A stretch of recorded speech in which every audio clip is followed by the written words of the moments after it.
बिस्मिल्लाहिर्रहमानिर्रहीम। अस्सलाम वालेकुम। उम्मीद आप ठीक होंगे, खैरियत से होंगे। तैयब लोच आपकी खिदमत में फिर से हाजिर है जी। पॉलिटिकल सियासी मंजरनामे से जुड़ी हुई एक अहम डेवलपमेंट है और वो डेवलपमेंट खसूसन बल्दियाती इलेक्शन से मुतल्लिक है और तहरीक इंसाफ से मुतल्लिक है।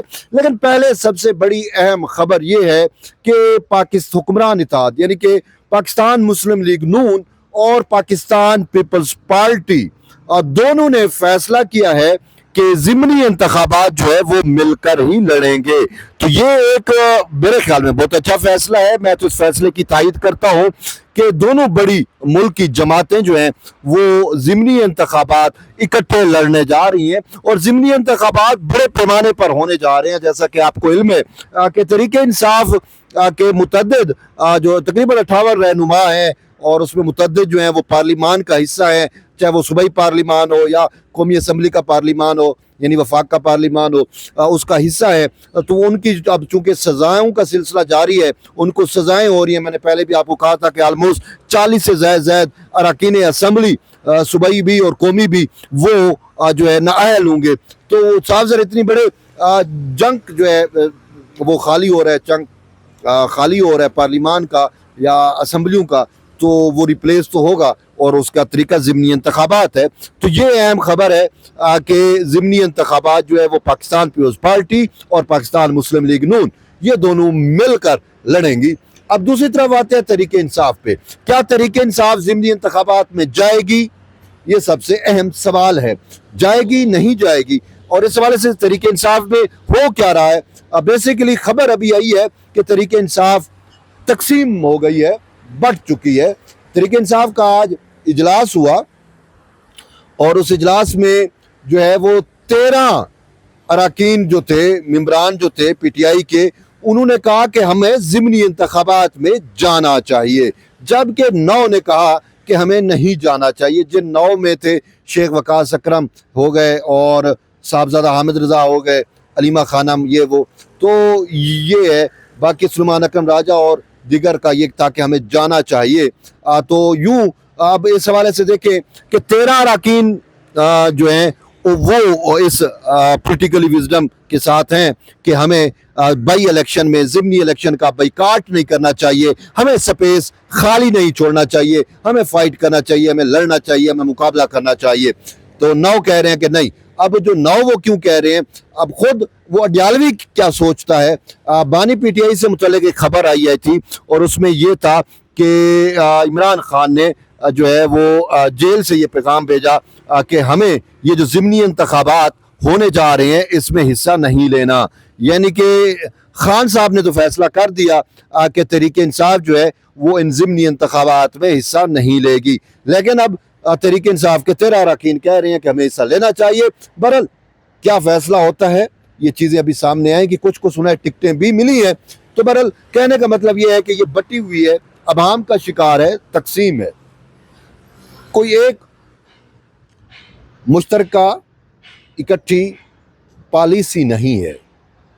तो बहरहाल अब एक और चीज़ भी है, सुना है कि आज के इजलास में अलीमा खानम ने जो है वो सुलेमान अकरम राजा की बड़ी खिंचाई की और उसको कहा कि जब मेरे भाई ने कह दिया कि हम ज़िमनी इंतखाबात में नहीं जाएंगे तो आप कौन होते हैं ये फैसला करने वाले कि ज़िमनी इंतखाबात में हम जाएंगे। तो बहरहाल ये चीज़ें हैं और इसमें सुलेमान अकरम राजा सेक्रेटरी जनरल कहलाते हैं पीटीआई के। तो ये है और सामने आ रहा है कि उन्होंने अपने ओहदे से सबकदोश हो गए हैं या इस्तीफ़ा दे दिया है कि मैं मज़ीद ये जिम्मेदारियाँ नहीं लेता। उसकी वजह भी यही बताया जा रही है कि जो तकसीम है, जो लड़ाई है, जो झगड़ा है पीटीआई के अंदर, वो इस वजह से दिल बर्दाश्ता हुए हैं। और फिर अलीमा खान का भी शायद उससे रवैया दुरुस्त नहीं है और हो सकता है कि ख़ुद बानी पीटीआई ने भी उनकी क्लास ली हो, क्योंकि उसको पता तो नहीं है कि किस शख्स से कैसे बात करनी है। तो ये कि भाई आपका काम था, आप वकील थे, हमने वकीलों के हवाले पार्टी की है और वकील हमें अदालती रिलीफ दिलवा नहीं सके, तो आप मतलब ये रीज़न भी हो सकता है। तो बहरहाल कोई भी रीज़न हो वो सबकदोश हो गए हैं, ये एक अहम डेवलपमेंट है। लेकिन इसके साथ साथ जो सबसे अहम चीज़ है वो ये है कि तहरीक इंसाफ क्या इस वक्त सियासी पार्टी के तौर पर मौजूद है। सियासी पार्टी तो है, पार्लिमानी पार्टी नहीं है, ये भी बात दुरुस्त है। अब جو الیکشن کمیشن کے قواعد و ضوابط ہیں اس کے مطابق تحریک انصاف پارٹی نہیں ہے. سوری, کیونکہ اس کے جو ضمنی انتخابات تھے, انٹرا پارٹی الیکشن ابھی تک پی ٹی آئی نے کرائے نہیں. جو کرائے وہ چیلنج ہوئے اور وہ کالعدم قرار دے دیے گئے. اس کے بعد انہوں نے نئے انٹرا پارٹی الیکشن نہیں کرائے. تو الیکشن کمیشن کے قواعد کے مطابق جب تک انٹرا پارٹی الیکشن نہیں کرائے جائیں گے اس وقت تک پارٹی کی رکنیت نہیں رہتی. کیس ابھی تک بھی الیکشن کمیشن میں شاید کہیں چل رہا ہے. تو اب سوال یہ پیدا ہوتا ہے کہ تحریک انصاف کے چونکہ پولیٹیکل پارٹی نہیں رہی تو یہ انتخابی نشان بلہ بطور سمبل نہیں دے سکتی. تو جب سمبل بلہ نہیں ہوگا تو اگر یہ ضمنی انتخابات میں حصہ لینے کے لیے جاتے ہیں یا جائیں گے تو کس انتخابی نشان پہ جائیں گے؟ کیا یہ آزاد لڑیں گے یا پھر کوئی پراکسی ڈھونڈیں گے جیسے وہ سنی اتحاد کونسل؟ یہ بڑا اہم سوال ہے اور یہ تو پتہ چلے گا کہ تحریک انصاف فیصلہ کیا کرتی ہے. آیا ضمنی انتخابات میں جاتی ہے تو کون سی پارٹی کے ذریعے جاتی ہے؟ خود تو وہ پارٹی کا وجود بھی نہیں رکھتی کیونکہ انٹرا پارٹی الیکشن انہوں نے کرائی نہیں ہے. تو بڑی امپورٹنٹ چیزیں ہیں. مین چیز یہ ہے کہ پی ٹی آئی کا شیرازہ بکھر چکا ہے. سیاستدان تھے نہیں, سیاست آتی نہیں, اپرچونسٹ تھے, ابن الوقت تھے. اس وقت کی اسٹیبلشمنٹ کی گود میں بیٹھ کے انسٹال کر دیے گئے. سپریم کورٹ یہ بھی اس ٹائم پی ٹی آئی کے لیے پولیٹیکل لانڈری کا کردار ادا کر رہی تھی, پولیٹیکل انجینئرنگ کا کردار ادا کر رہی تھی.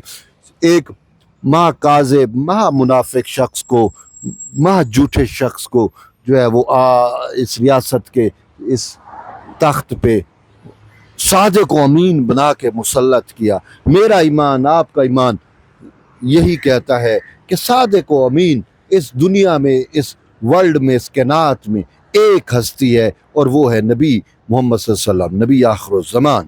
اور پورے انبیاء میں بھی صادق و امین کا ٹائٹل صرف اس نبی حضرت محمد صلی اللہ علیہ وسلم کو ملا اور کوئی نہیں ہو سکتا. کوئی انڈیویجول, کوئی شخص صادق و امین نہیں ہو سکتا. یہ میرا ایمان کا بھی حصہ ہے. لیکن یہ سپریم کورٹ میں ثاقب نثار کا عدالت تھا, نہ آئین تھا, نہ قانون تھا, پاپولزم تھا, نوازشات تھیں. تو انہوں نے عمران خان پہ سٹیمپ لگا دیا, یہ صادق و امین ہے. نواز شریف صادق و امین نہیں ہے اور کوئی نہیں ہے, خان صرف صادق و امین ہے. تو بہرحال یہ مسلط ہوئے. پھر ملک کے ساتھ جو کچھ ہوا وہ آپ کے سامنے ہے. آج تک ہم برداشت کر رہے ہیں. ہماری نسلیں خراب ہو گئی ہیں, ہمارے اخلاقیات خراب ہوئی, معیشت تباہ ہوئی. بہرحال بات یہ ہے کہ اب جو کچھ بویا وہ کاٹیں گے تو صحیح نہ. تو اب وہ سزا بھگتنے چاہیے ان کو. اور پھر جو لے کے آئے انہی کو بھی یہ پڑ گئے, انہی کے انسٹالیشن پہ, فوجی انسٹالیشن پہ 9 مئی کو اٹیک ہوئے. تو بہرحال وہ بھی سبق سیکھ چکے ہیں. تو ابھی فی الوقت یہ ہے کہ پولیٹیکل منظر نامے میں اس وجہ سے اب تیزی ہے کہ تحریک انصاف ضمنی انتخابات میں حصہ لے گی تو کیسے لے گی, نہیں لے گی تو کیوں کر نہیں لے گی. تو بڑی اہم چیزیں مستقبل میں آنے والے دنوں میں مزید اوپن ہوں گی. بہرحال ایٹ دی اینڈ یہی ہے کہ آپ جڑے رہیے طیب بلوچ کے ساتھ. ملتے ہیں ایک نئی ویڈیو میں, تب تک اجازت دیں. اللہ حافظ.